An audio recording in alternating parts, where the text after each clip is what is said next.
I'm a skeptic. I know that there's no way to know if there's a God or not. If those eyewitnesses were lying, they died to cover up what they knew to be a lie. Yes. The Bible's a historical That's what I'm text. saying that they did, because they were trying to make a point to the rest of the people in their country to start fighting against the occupation of Rome. 2 students claim that Jesus never resurrected from the dead, and that all the disciples knew it was a lie. Get ready for a biblical breakthrough. Which is more logical, that all these things were written down and then they magically happened a very short distance from where the original story happened, where that story was written down and then someone went, oh, I kind of like parts of that story, and took them to reproduce parts of the Bible. Okay, you're sharp. There's only one religious record of a possible rising of a god that predates the New Testament Gospels. The rest are after. Mithraism afterwards. But you're right.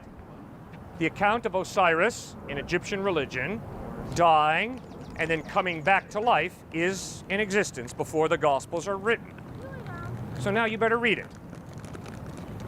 And when you read about it, it's real clear what's happening. Osiris is killed by his brother.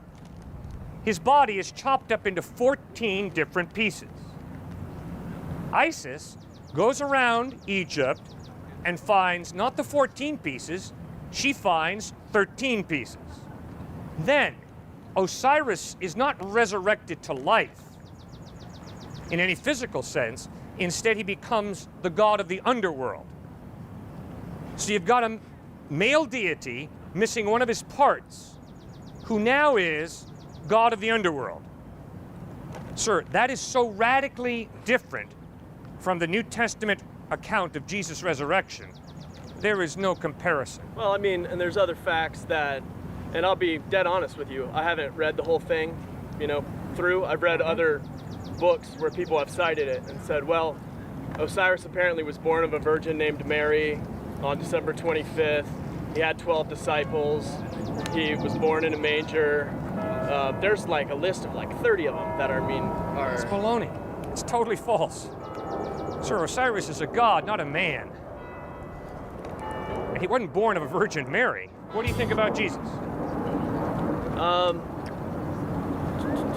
I'll be honest, I was a strict Christian for the longest time until I started reading about how the religions steal from one another, and then I read all of Stephen Hawking's works and how the Earth came about and the possibility that the Earth has been around. I'll still honestly tell you, I guess I'd say I'm agnostic then. I have no idea, I'm a skeptic. I know that there's no way to know if there's a God or not, and so I don't really waste a whole lot of time on it, because I'm going to be the same person morally that I am whether I believe that there's a God or not.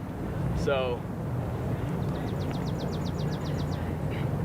as far as Jesus goes, I probably don't really believe that. I believe that religion is a tool used to control people and to get them to think a certain way. But my personal morality, I would live the same way whether I thought there was, whether I believed in Jesus or not. So it's not really taxing to me because... Okay, the eyewitnesses of Christ who saw him risen from the dead, who wrote about him, what did they benefit versus what did they lose? Well, you have to assume, you have to wonder who actually, nobody knows who exactly wrote what book and when.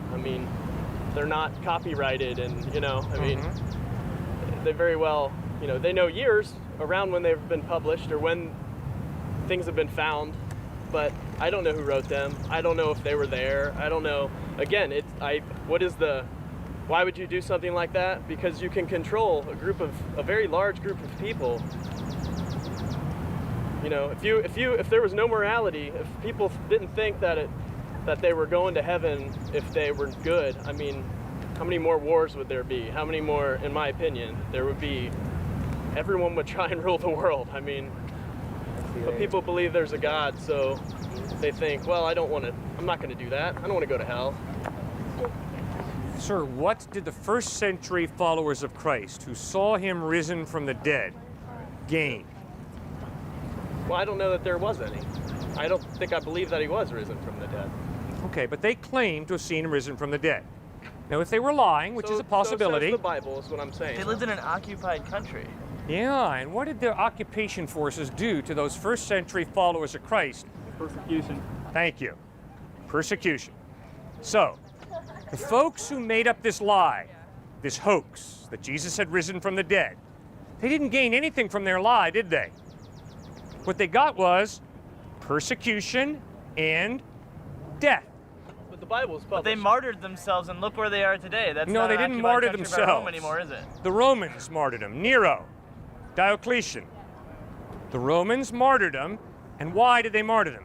These guys who said they saw Jesus risen from the dead, stood before the Roman soldiers, and the Roman soldiers said, say Caesar is Lord and live. Just to include Caesar to your pantheon of deity, and we'll let you live. Or else maintain that your Jesus is Lord, that he is risen from the dead, and we will kill you for it. So remember what you're saying. Because These that's what guys starts created a a lie movement against an occupation. that they had seen Jesus That's risen how from it the dead. starts. And they were all so committed to their lie that they all died for it. Well, but this is where is that information coming from that happened? Study the first century, sir. The Christians were martyred for their belief that they had seen Jesus risen from the dead. It's not in the Bible. But how It's in many- Roman history and but how Jewish many- history. How many people saw it is what I'm saying, in your opinion? Tons of people saw the early Christians get thrown to the lions. No. I'm saying how many people saw Jesus rise from the dead? Over 500, Paul writes in 1 Corinthians 15. Okay, so that's 500 out of the 100 billion Yeah. people that have lived. Yeah. So just think, you've got these eyewitnesses saying, we saw Jesus risen from the dead. And if you're right that they're lying, which is a possibility, I'm not saying they're lying. the I'm just problem saying is that they're I'll creating say a they're lying. hoax. it's published later. I mean, the Bible wasn't written right then. As soon as he was risen, they didn't sit down and write it down. It didn't come along till later. So they weren't the ones writing it. These witnesses, it's people later that are writing and say, hey, all these other people saw it. They didn't see it. Sir, 50 days after the resurrection of Christ, Peter stands up on the streets of Jerusalem and says, you killed the Christ, God raised him from the dead, and we're all eyewitnesses of this fact. He didn't write that And I down, can though, promise did he? you, Nero killed those Christians because they were following Christ. That's the historical evidence. So, if those eyewitnesses were lying, they died to cover up what they knew to be a lie. I just don't believe Yes. the Bible is a historical That's what I'm text. saying that they did, because they were trying to make a point to the rest of the people in their country to start fighting against the occupation of Rome. That is not what they taught. They taught the opposite. Of course it's Peter not what they writes in taught, 1 because it's Peter, an Peter, underlying you obey the motive. government. You don't overthrow the government, you obey it. So try a little harder. So you're going to tell me that the Jews who were occupied by Rome they wanted Rome there? No, we're not talking about that. We're talking about followers of Christ in the first century who said, we have seen Jesus risen from the dead. What did they gain from that? They gained persecution and martyrdom, Yeah. which means The potential your to end theory the is occupation these of guys Rome. created a hoax, That a is the answer I lie, keep giving you, and you that keep Jesus ignoring had it. risen from the dead. My problem with your theory is you don't get a bunch of people to cover up a lie by dying for it Sure you do. when they know it's a lie. No, you don't. Why not? Why not? Because psychology shows that if you know it's a lie, you're not going to sacrifice too much comfort, needless to say your life, to cover up what you know to be a lie. It's about the greater good. I can get 500 people together that say the greater good is more important than my life. In fact, I'll throw my own hat into that ring You'll die to cover up a lie? if it's for the greater good. Well, if you think that the greater good is served by you lying and covering up a lie, wow. I think that's pretty sad, to tell you the truth, sir. If someone came to me today and said, if you give us your life, there will be peace between the Palestinians and the Israelis, I would do it in a second. Good for you. I admire your altruism. And of the 6 billion people, I bet I could come out with 499 more people that would do that. I can Or promise if you you were to that adjust for the is totally different from amount the of people. resurrection of Christ. It's not. It's Of course really it not. is. You just want to believe that it isn't. No, you're not being rational. You're being irrational. Irrational, though. Really irrational. Embarrassing, sir, really. Yes, I'm so embarrassed. Irrational. Altruism. It's so embarrassing to think that somebody might want to give up their life for other people. Oh wait, you believe Jesus did that? That's not my point. My point was, you are giving up your life to cover up what you know to be a lie? And then you say, well, yeah, if I believe that that lie is for the greater good, I'd be willing to die to cover up what I know to be a lie?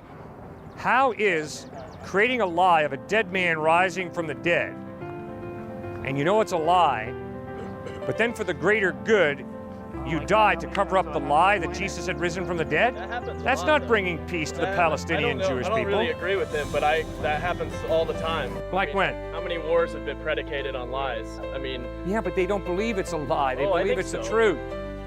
As we can see here, their positions are not very thought through, and that they are yet to fully comprehend the torture that the disciples went through, being hung upside down, stoned to death, and murdered. Let's pray for these two students that their hearts and minds receive Jesus. Amen. Check out this next debate right here. It's a good one. See you there for another biblical breakthrough.